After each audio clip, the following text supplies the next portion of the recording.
अस्सलाम वालेकुम गाइज़, हमारे YouTube channel key to success को सब्सक्राइब करें और साथ ही बने हुए बेल आइकन को दबा दें ताकि हमारी हर आने वाली नई वीडियो को आप मिस ना कर सकें। शुक्रिया। अस्सलाम वालेकुम guys, welcome to the back in my YouTube channel key to success. Guys, आज का जो हमारा टॉपिक है वो है chapter number 1 introduction to biology से रिलेटेड लेवल्स ऑफ ऑर्गेनाइजेशन, जो कि है बायोलॉजी का। तो गाइज़, मैंने जो मुस्लिम साइंटिस्ट था उनके बारे में नहीं कुछ बताया। क्यों नहीं बताया? क्योंकि गाइज़ वो बहुत ही ज़्यादा सिंपल है, वो आप खुद पढ़ेंगे तो इंशाल्लाह आपको समझ लग जाएगी। लेकिन जो इम्पोर्टेंट टॉपिक है ना गाइज़, उनकी जानब चलते हैं कि वो कौन कौन से हैं। तो गाइज़, लेवल्स ऑफ ऑर्गेनाइजेशन में जो सबसे पहला टॉपिक है वो है सब atomic and atomic level. Guys, क्या है सब एटॉमिक और एटॉमिक लेवल? ये इसमें दो चीज़ें आती हैं। फर्स्ट वन इज सब एटॉमिक और दूसरी एटॉमिक लेवल।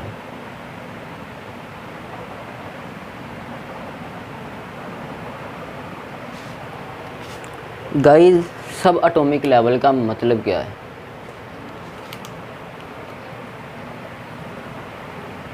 गाइज़, जो एटम होते हैं ना, शुरू से बताता हूँ। गाइज़, आपने देखा होगा कि जितने भी किस्म के मैटर होते हैं ना वो एलिमेंट से मिलकर बनते हैं।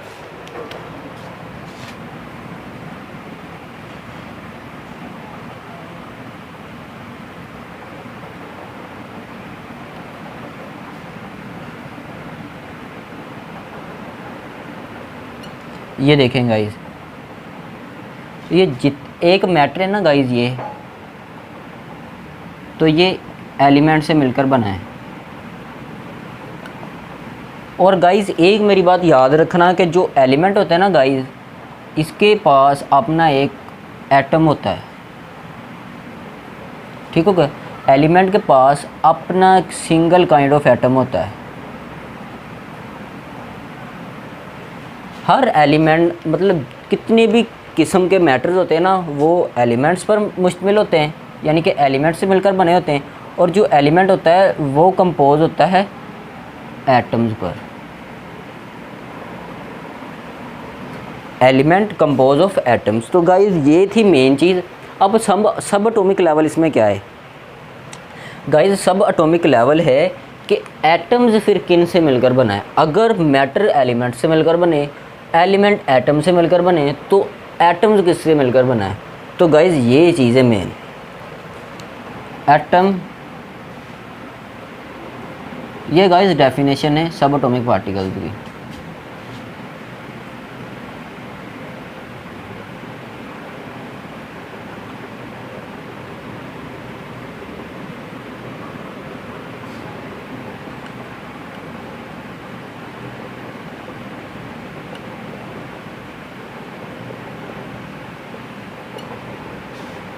एटम जो होते हैं ना गाइस, वो सब एटॉमिक पार्टिकल से मिलकर बनते हैं, जिनकी एग्जांपल है इलेक्ट्रॉन, प्रोटॉन, न्यूट्रॉन। अब गाइस, ये समझते हैं कि इलेक्ट्रॉन, प्रोटॉन और न्यूट्रॉन क्या है। गाइस, मैंने आपको पीछे भी पढ़ाया था। अच्छा गाइस, सॉरी, बायो में तो नहीं है, लेकिन ये केमिस्ट्री में चैप्टर जिसमें हम सब एटॉमिक पार्टिकल्स, और हमने फिज़िक्स के बारे में भी पढ़ा था। जब हम ब्रांचेज ऑफ फिज़िक्स पढ़ रहे थे तो वहाँ पे एक ब्रांच आई थी न्यूक्लियर फिज़िक्स, उसमें हमने पढ़ा था कि न्यूक्लियस किस चीज़ पर मुश्तमिल होता है। तो गाइस, मैं यहाँ पर आपको न्यूक्लियस बना के दिखाता हूँ, तो फिर मैं आपको इनकी अरेंजमेंट दिखाऊँगा।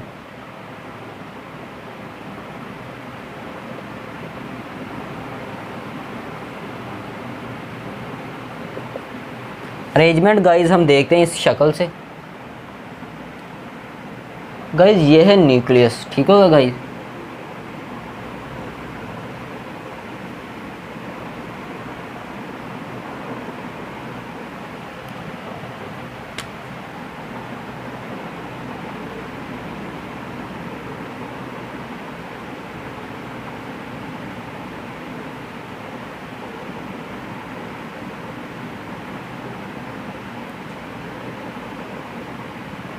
अच्छा, तो गाइस, ये क्या है? ये है न्यूक्लियस। गाइस, सॉरी न्यूक्लियस कह रहा हूँ, ये एक एटम है। सॉरी वेरी वेरी सॉरी, ये क्या है? एक एटम है। और गाइस, ये क्या है? ये है इसका न्यूक्लियस। गाइस मैं आपको अरेंजमेंट बता रहा हूँ इन तीनों की, ये इन तीनों की अरेंजमेंट कहाँ कहाँ पर होती है एक एटम में। गाइस ये जो पोर्शन है ना, इसको हम न्यूक्लियस कहते हैं, और ये पोर्शन मुश्तमिल होता है प्रोटॉन और न्यूट्रॉन पर।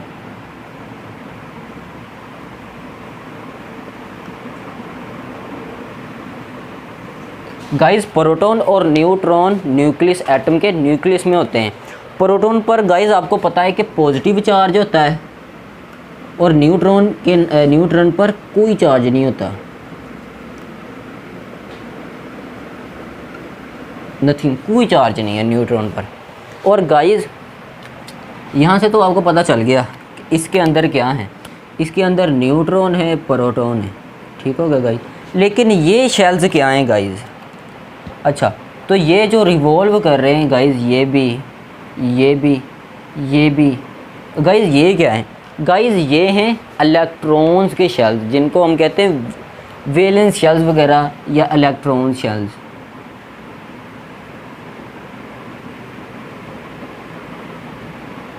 इनको हम इलेक्ट्रॉन शेल्स कह दें तो वो अच्छा है, इलेक्ट्रॉन शेल। गाइस अब हमने अरेंजमेंट प्रोटॉन और न्यूट्रॉन की देख ली, ये रह गया ये क्या चीज़ है, इसकी अरेंजमेंट कहाँ पर है? गाइस इसकी अरेंजमेंट होती है इन शेल्स के अंदर। यहाँ पर इलेक्ट्रॉन्स होते हैं गाइस, यहाँ पर इलेक्ट्रॉन्स होते हैं, यहाँ पर इलेक्ट्रॉन्स होते हैं, यहाँ पर इलेक्ट्रॉन्स होते हैं, यहाँ पर इलेक्ट्रॉन्स होते हैं। यानी कि ये जो शेल है ना गाइस, इन पर इलेक्ट्रॉन्स होते हैं। और गाइस आपको पता है कि ये प्रोटॉन और neutron inside the nucleus and the electrons guide locate करते हैं, इलेक्ट्रॉन्स लोकेट करते हैं कि अब न्यूक्लियस जो एटम है वो किस दूसरे एटम के साथ रिएक्ट करने वाला है। ये काम होता है इलेक्ट्रॉन का। तो आई होप गाइस आपको ये समझ आ गई होगी इनकी अरेंजमेंट कहाँ पर होती है। तो गाइस ये सब आपको समझ आई। अब आपको मैं ये बताता हूँ कि गाइस हमारी नेचर में ना, हमारी जो पूरी दुनिया यूनिवर्स में, अर्थ में 92 एलिमेंट्स अकर करते हैं। यहाँ पर मैं लिख रहा हूँ 92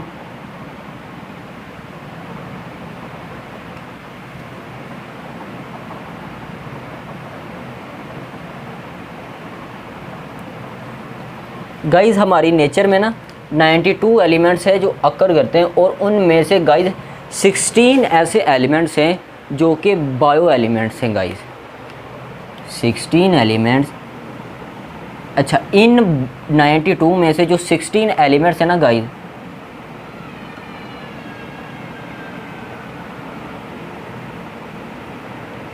बायो एलिमेंट्स, ये बायो एलिमेंट्स हैं।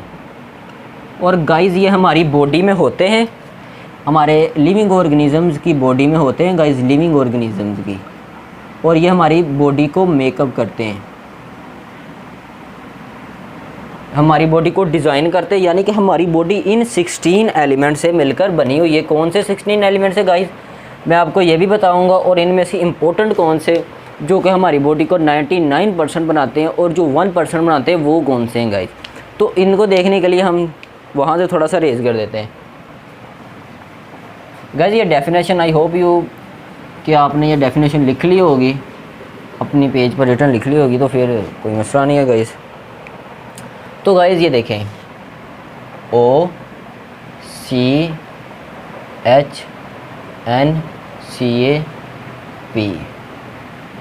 गाइस, ये ऐसे 6 एलिमेंट्स हैं जो कि हमारी बॉडी का 99% मैस बनाते हैं। यानी कि हमारी बॉडी का 99% हिस्सा जो बना हुआ है वो इन एटम से, इन एलिमेंट से मिलकर बना हुआ है।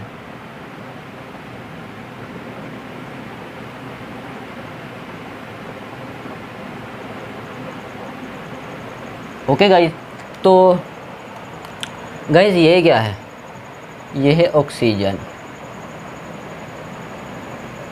ये है कार्बन, ठीक है, ये है हाइड्रोजन, ये है नाइट्रोजन,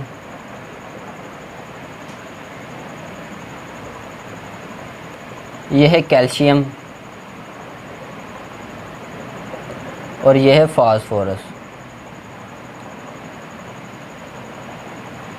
अब गाइस मैं आपको इसकी परसेंटेज बताता हूँ कि ये किस तरह जो हमारी बॉडी का 99% मैस बनाते। गाइस ऑक्सीजन की हमारी बॉडी में परसेंट होती है 65%, कार्बन की होती है 18%, हाइड्रोजन की होती है 10%, नाइट्रोजन की होती है 3%, कैल्शियम की होती है 2% और फास्फोरस की होती है 1%। और गाइस जो बाकी रह जाते हैं ना 16 में से, जैसे कि मैं आपको बताता हूँ कि कैल्शियम हो गया, ओह सॉरी कैल्शियम कह रहा हूँ, पोटाशियम, सोडियम वगैरह, आयरन वगैरह, मैग्नीशियम वगैरह एंड मच मोर। गाइस ये जितने भी सल्फ़र वगैरह बाकी रह जाते हैं ना, ये हमारी बॉडी का सिर्फ 1% मैस बनाते हैं, सिर्फ 1%।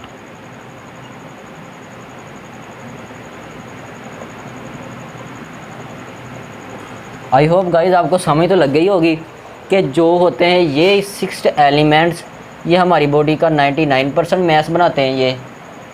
और मैंने आपको ये बता दिया कि इनकी मतलब परसेंटेज कितनी होती है। और गाइस जो 1% होते हैं, 1% गाइस ये एलिमेंट्स है जो हमारी जिस्म का सिर्फ 1% ही बनाते हैं। ठीक हो गया गाइस?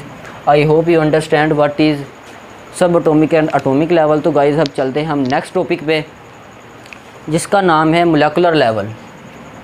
गाइस आई होप ये आपने ये लिख लिया होगा सारा कुछ, ही आपको न्यूक्लियस वगैरह की, एटम वगैरह की समझ आ गई होगी।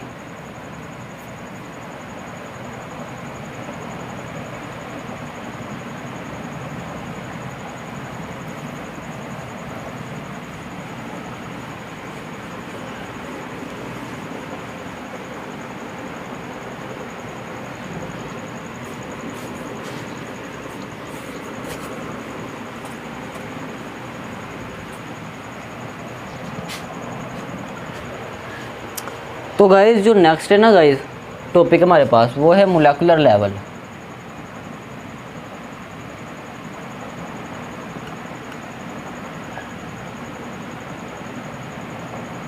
क्या है गाइस मॉलिक्यूलर लेवल या मोलेकुलर लेवल?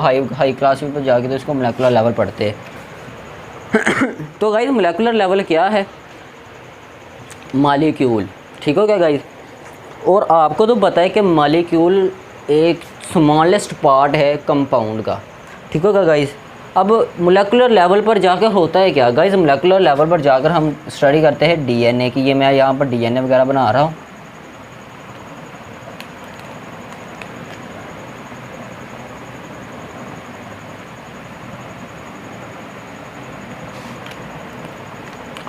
गाइस इनके दरमियान अब आपको मैं यहाँ पर चीज़ बताता हूँ। ये यहाँ पर सेल्स की बॉन्डिंग हुई है, एलिमेंट्स की बॉन्डिंग हुई है यहाँ पर। अब आपको मैं बताता हूँ कि किस किस्म की बॉन्डिंग हुई है।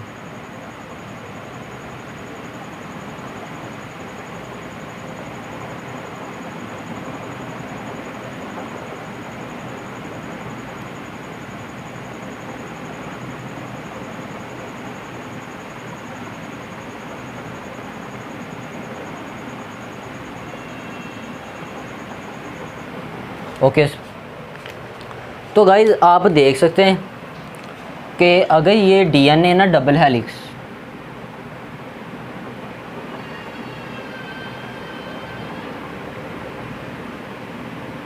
गाइस डबल हेलिक्स नहीं है, देखो ये अलग है और ये भी है, ठीक हो गया गाइस? तो गाइस इनके दरमियान ये जो एलिमेंट्स है ना guys, this one elements, guys ये जो एलिमेंट्स हैं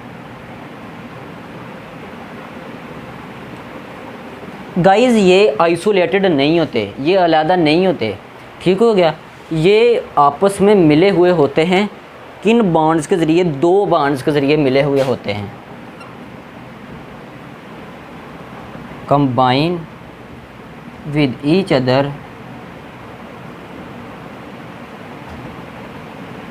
थ्रू आयोनिक और कोवलेंट बॉन्डिंग।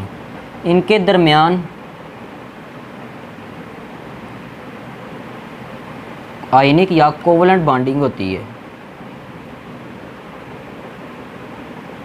अब गाइस आयनिक क्या है और कोवलेंट बॉन्डिंग क्या है गाइस? ये तो बायो का हमारा टॉपिक नहीं है, ये दरअसल केमिस्ट्री में बताते हैं कि कोवलेंट बॉन्डिंग कब बनती है, आयनिक बॉन्डिंग कब बनती है। गाइस जब भी कोई एक एटम अपना इलेक्ट्रॉन देता है ना गाइस,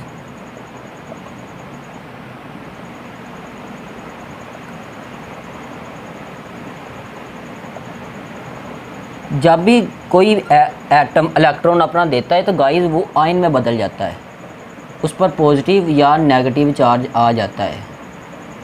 ठीक होगा गाइस, उस पर पॉजिटिव या फिर नेगेटिव चार्ज आ जाता है। गाइस कोवलेंट बॉन्डिंग होती है दो एटम्स के दरमियान म्यूचुअल शेयरिंग। ये भी एटम है, ये भी एटम है। गाइस जब ये एटम सपोज करते इसके पास 4 है, इसके पास भी 4 है, जब ये अपने 2 देगा और ये अपने 2 देगा, एक दूसरे को स्टेबल करने के लिए इसने भी अपने 2 दिए, इसने भी अपने 2 दिए इलेक्ट्रॉन्स, तो फिर जो बॉन्ड इनके दरमियान बनेगा, ये जो बॉन्ड बनेगा इसको हम कहेंगे कोवलेंट बॉन्ड। कोवलेंट बॉन्ड बनता है guys mutual sharing of electrons. जब भी कोई एटम अपनी म्यूचुअल शेयरिंग करेगा, यानी आधी शेयरिंग करेगा, आधे इलेक्ट्रॉन्स देगा, तो फिर कोवलेंट बॉन्ड बनेगा। तो कोई ये टॉपिक नहीं था, लेकिन फिर भी मैंने आपको थोड़ा सा बताया, ये आपको केमिस्ट्री में इंशाल्लाह पता चल जाएगा डिटेल से कि कोवलेंट बॉन्ड क्या होता है और आयनिक बॉन्ड क्या होता है। ये सब आपको वहाँ पे पता चलेगा। हाइड्रोजन बॉन्ड ये सब कुछ, कोऑर्डिनेट कोवलेंट बॉन्ड ये सब वहाँ भी है। तो गाइस मोलेकुलर लेवल था ये। अब मोलेकुलर लेवल की ना जो हम डेफिनेशन लिखते हैं कि वो क्या होता है गाइस यहाँ से तो आपको समझ आ गई होगी कि इनमें जो एटम्स होते हैं, एलिमेंट्स होते हैं, सॉरी गाइस एलिमेंट्स होते हैं, वो अलग-अलग नहीं होते, वो एक दूसरे से कंबाइन होते हैं आयनिक या कोवलेंट बॉन्डिंग के ज़रिए। अब यहाँ से मैंने आपको शेप बना के दिखा दी कि इनके दरमियान बॉन्डिंग कैसी होती है, ये एलिमेंट्स अलग नहीं होते। तो गाइस चलते हैं हम इसकी डेफिनेशन पर। डेफिनेशन क्या है?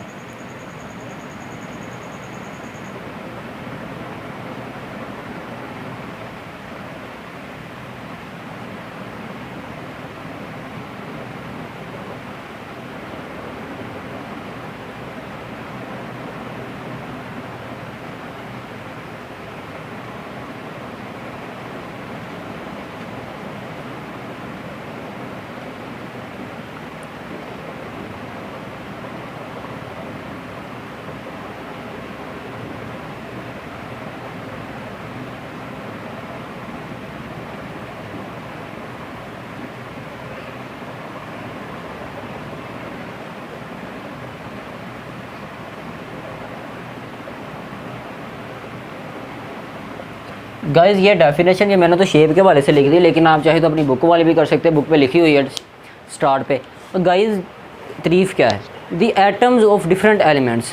गाइज़ जब मुख्तलिफ elements combine with each other, एक दूसरे के साथ कंबाइन करेंगे, एक दूसरे के साथ जुड़ेंगे, ये एलिमेंट जुड़े हुए हैं थ्रू आयनिक और कोवलेंट बॉन्डिंग, या फिर इनके दरमियान आयनिक बॉन्डिंग है या फिर इनके दरमियान कोवलेंट बॉन्डिंग है। जब वो एक दूसरे के साथ मिलेंगे तो गाइस कंपाउंड्स बनेंगे। क्या बनेंगे गाइस? कंपाउंड्स बनेंगे। उन कंपाउंड्स को हम मॉलिक्यूल या बायोमॉलिक्यूल कहते हैं।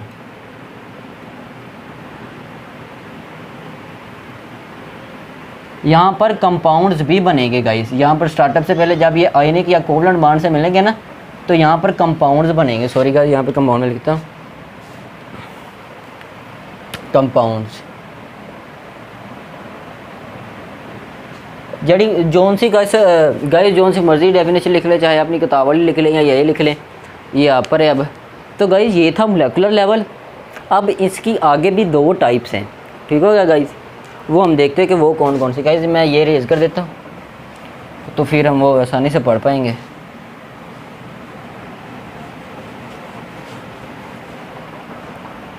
गाइस इसकी 2 टाइप्स हैं मॉलिक्यूल की। कौन कौन सी है वो हम अब देखेंगे। First one is guys micro molecule,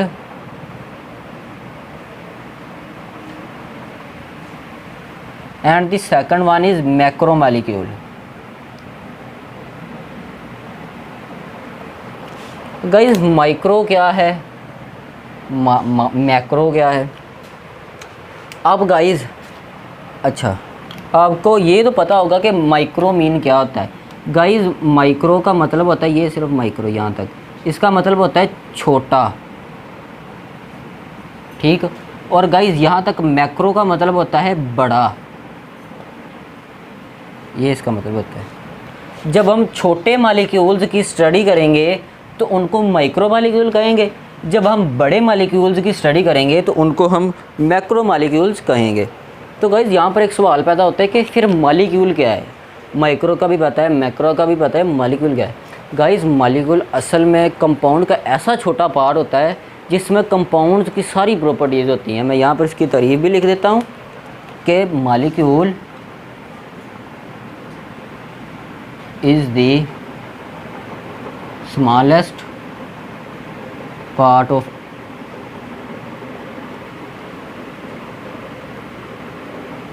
compound which retains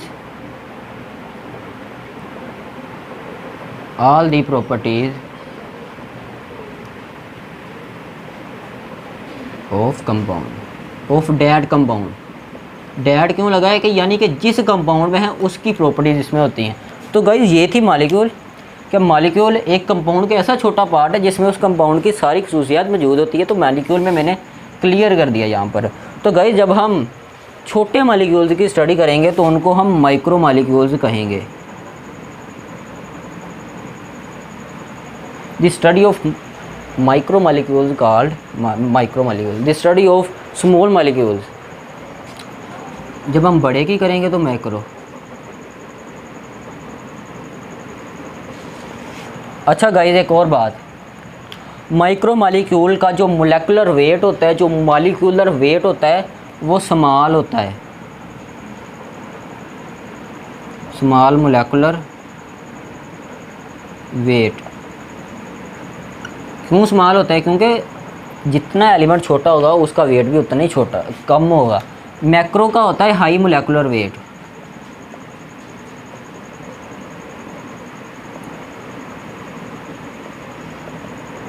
ठीक होगा गाइस। ये थी इसकी एग्जाम्पल्स में होती हैं गाइस C6H12O6 H2O CO2 वगैरह वगैरह एट्सेट्रा। गाइस ये है एग्जांपल माइक्रो। C6H12O6 ग्लूकोज का भी साइज़ छोटा होता है। ठीक हो गया गाइस। लेकिन मैक्रो की क्या एग्जांपल है गाइस? मैक्रो की एग्जांपल्स हैं कार्बोहाइड्रेट्स, प्रोटीन्स, लिपिड्स वगैरह वगैरह। गाइस ये जो होती है ना हाई मोलेकुलर वेट कार्बोहाइड्रेट्स, इनका साइज़ बहुत बड़ा होता है और इनका मोलेकुलर वेट भी बहुत ज़्यादा होता है। ठीक होगा गाइस। और ये था स्मॉल मोलेकुलर वेट जिसमें कार्बन डाइऑक्साइड, वाटर वगैरह और ग्लूकोज वगैरह इनका वेट कम होता है। तो गाइस ये था आज का हमारा टॉपिक जिसमें हमने देखा कि मोलेकुलर वेट क्या है, जिसमें हमने पढ़ा कि मॉलिक्यूल्स होते हैं जो मुख्तलिफ एलिमेंट से मिलकर बने होते हैं, आयनिक को या कोवलेंट बॉन्डिंग को शो करते हैं। सो उनसे जो कंपाउंड्स बनते हैं उनको हम कहते हैं क्या कहते हैं, उनको हम मॉलिक्यूलर लेवल या मॉलिक्यूल कहते हैं। तो गाइस या फिर बायोमॉलिक्यूल। तो गाइस आज का टॉपिक यहाँ पर ख़त्म हुआ। मिलते हैं नेक्स्ट टॉपिक में जो कि ऑर्गेनेली एंड सेल लेवल है। तब तक इजाज़त दें हमें। अल्लाह हाफिज़।